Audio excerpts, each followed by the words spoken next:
Halo, selamat siang. Perkenalkan nama saya Wirawati.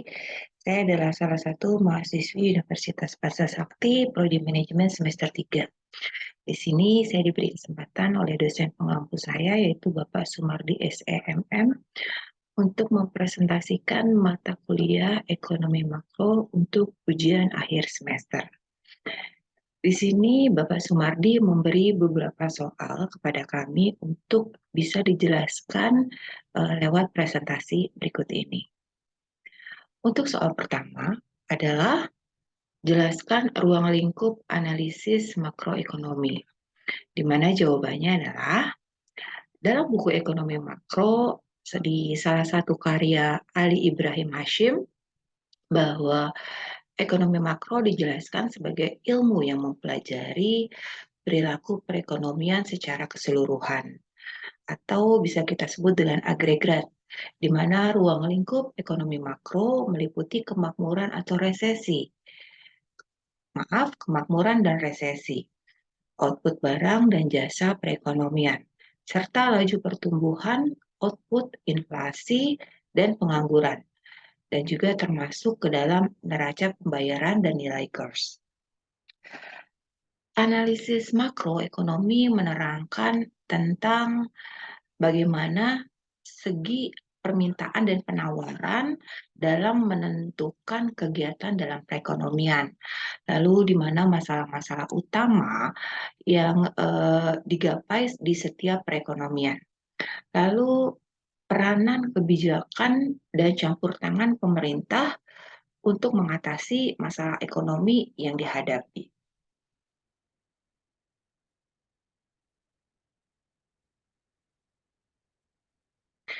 Lalu untuk soal yang kedua adalah jelaskan konsep ekonomi 2 sektor, ekonomi 3 sektor, dan ekonomi 4 sektor. Di sini saya akan membahas untuk menjelaskan ekonomi 2 sektor. Konsep ekonomi 2 sektor adalah perekonomian yang disebut dengan perekonomian sederhana, di mana karena hanya terdiri atas dua pelaku, yaitu rumah tangga dan konsumsi atau masyarakat. Nah, rumah tangga atas dua pelaku, yaitu rumah tangga konsumsi atau masyarakat dan rumah tangga produksi atau perusahaan. Nah, model arus perputaran faktor produksi barang dan jasa serta uang antara rumah tangga dengan perusahaan dapat kita lihat pada gambar tabel berikut ini. Nah, kita bisa lihat di sini adalah arus perputaran faktor produksi barang dan juga uang antara rumah tangga konsumsi dengan perusahaan. Di sini saya akan sedikit jelaskan, terlihat di tabel tersebut bahwa rumah tangga konsumen adalah sebagai pemilik faktor-faktor produksi yang berupa tanah, tenaga kerja, modal, dan kewirausahaan.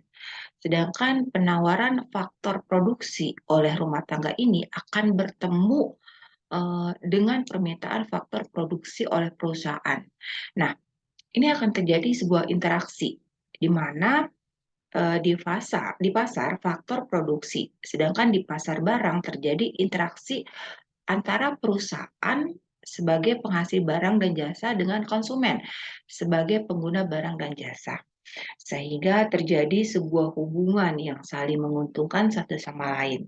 Nah, dalam diagram tersebut juga terlihat aluran atau aliran uang dari masing-masing rumah tangga yang menerima upah, yang menerima sewa, bunga, dan keuntungan dari perusahaan sebagai balas jasa atau penyerahan faktor produksi, yaitu perusahaan menerima uang pembayaran atas barang dan jasa yang dibeli.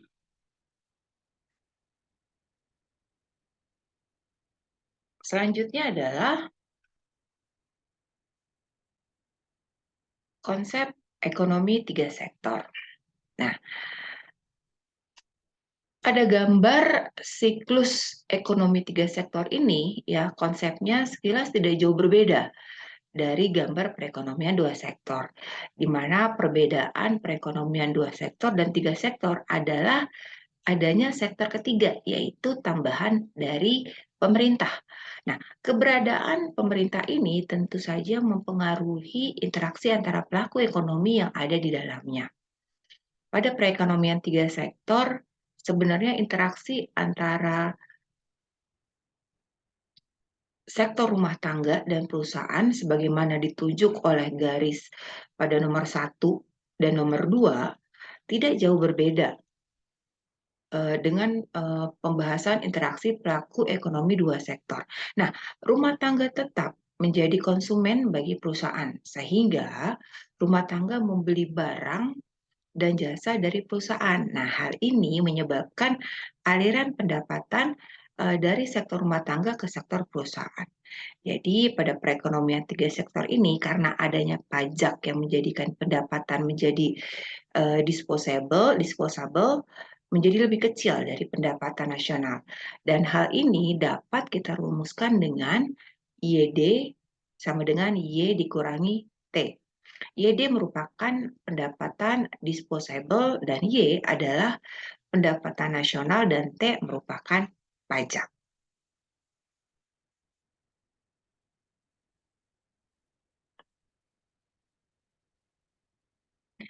Sekarang kita lanjut ke konsep ekonomi empat sektor.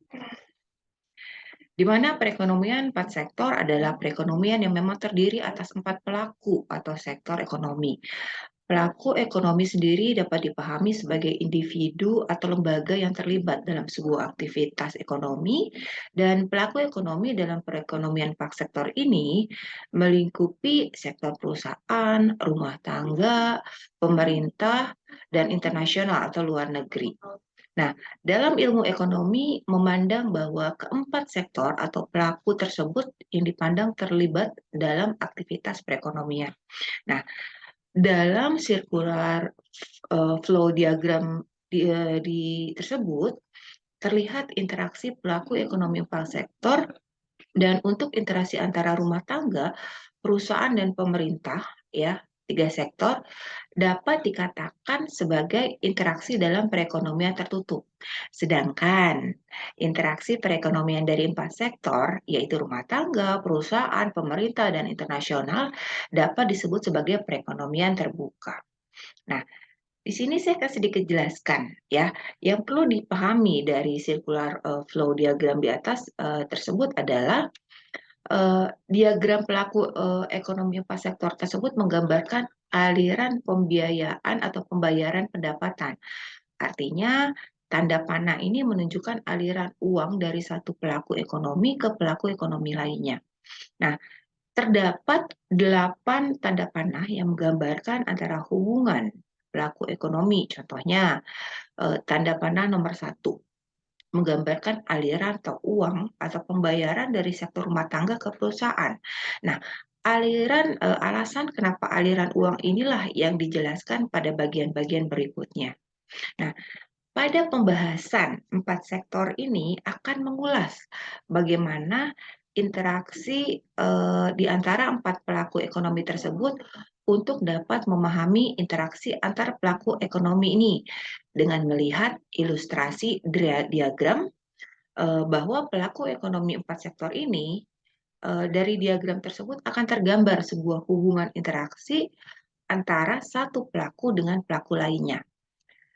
Selain itu, penjelasan lebih mendalam terkait interaksi antara pelaku ekonomi dalam pembahasan ini akan didetailkan dalam dua bagian, yaitu pertama adalah hubungan interaksi antar pelaku ekonomi dalam perekonomian tertutup. Yang kedua adalah hubungan interaksi antar pelaku ekonomi dalam perekonomian terbuka.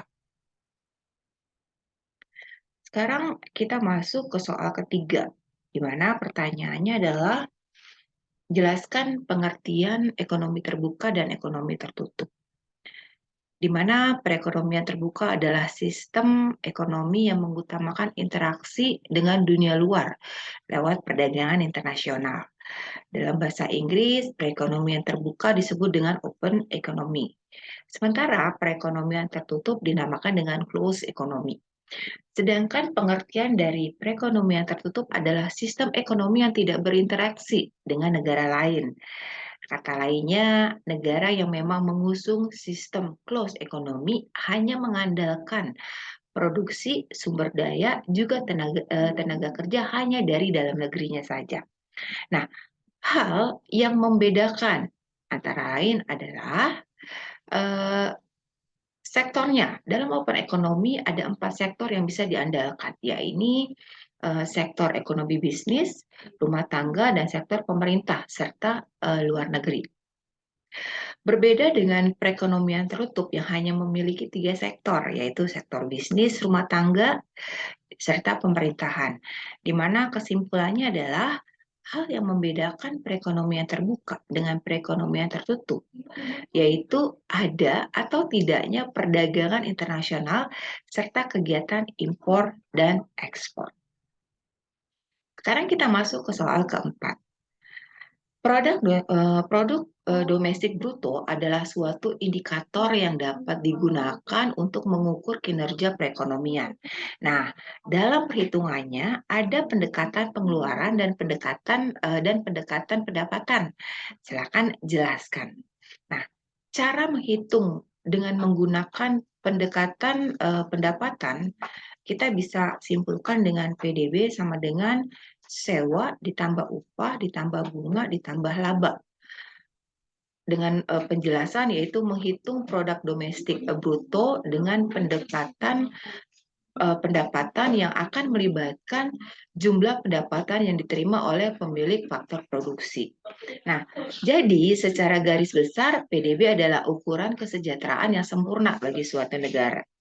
Nah, cara menghitung menggunakan pendekatan pengeluaran adalah PDB sama dengan C ditambah I ditambah G ditambah NX. PDB sama dengan produk domestik bruto. C sama dengan konsumsi rumah tangga nasional. Lalu I adalah investasi. G sama dengan konsumsi negara. Dan NX adalah ekspor dikurang impor. Sekarang kita masuk ke pilihan ganda. Yang manakah dari yang berikut ini yang tidak tergolong dalam konsumsi rumah tangga? Jawaban yang saya pilih adalah C, yaitu membawa seorang turis makan di sebuah restoran. Lalu soal yang kedua adalah dari mana atau dari yang di bawah ini yang manakah yang termasuk dalam pendapatan nasional? Jawabannya adalah A, yaitu subsidi kepada konsumen. Lalu yang soal pilihan ganda nomor 3 adalah transaksi yang manakah dari yang berikut nilainya tidak termasuk dalam pendapatan nasional? Jawaban yang saya pilih adalah A. Pengusaha roti membeli tepung dari pabrik tepung. Lalu yang keempat adalah pengeluaran agregat dapat meliputi apa saja? Jawaban saya adalah D. Meliputi pengeluaran rumah tangga, investasi perusahaan, perbelanjaan pemerintah, serta ekspor. Lalu pertanyaan nomor 5 adalah komponen dalam perhitungan PDB dengan pendekatan pengeluaran yaitu B. Pengeluaran konsumsi, pengeluaran investasi, pengeluaran pemerintah, dan ekspor bersih. Lalu untuk soal nomor 6, dalam perekonomian fungsi tabungan adalah S sama dengan 200 ditambah 0,2Y, di mana pendapatan nasional pada keseimbangan adalah 2.000. Berapakah investasi dalam ekonomi itu? Jawaban saya adalah B, 200. Dan cara perhitungannya adalah S sama dengan 200 ditambah 0,2Y sama dengan 200. Jadi S sama dengan min 200 ditambah 0,2Y dibagi 2000 hasilnya adalah 200. Lalu soal selanjutnya adalah apabila pendapatan nasional adalah 0, maka rumah tangga adalah, jawaban saya adalah B, bekerja sendiri untuk membiayai hidupnya. Karena itu adalah termasuk ke dalam pendapatan nasional apabila pendapatannya hanya 0. Lalu yang soal nomor 8 adalah langkah manakah yang paling baik untuk mengatasi masalah pengangguran dalam perekonomian? Jawaban saya adalah C, yaitu pemerintah memberikan berbagai keringanan fiskal untuk mendorong investasi agar dapat memancing lowongan kerja atau peluang kerja bagi masyarakat-masyarakat yang masih menganggur. Lalu yang kesembilan adalah yang dimaksud dari yang berikut ini yang tidak termasuk dalam produk nasional bruto Indonesia adalah jawaban saya yang saya pilih adalah B, yaitu gaji pekerja Indonesia di suatu perusahaan asing. Dan untuk pertanyaan terakhir, apakah yang diharapkan dari menjalankan tugas fiskal? Nah, di sini setelah saya mencoba mempelajari materi ini dan pertanyaan ini, saya mendapat sebuah 3 jawaban. Semoga jawaban ini benar semua. Yang pertama adalah menaikkan investasi pihak swasta dan konsumsi rumah tangga. Lalu yang kedua adalah mengatasi masalah pengangguran dan menaikkan pengeluaran masyarakat serta menciptakan kegiatan ekonomi yang tinggi dan stabil. Oke, sampai di sini dulu presentasi saya pada hari ini. Semoga bermanfaat. Mohon maaf bila ada kekurangan. Sekian dan terima kasih. Wassalamualaikum warahmatullahi wabarakatuh.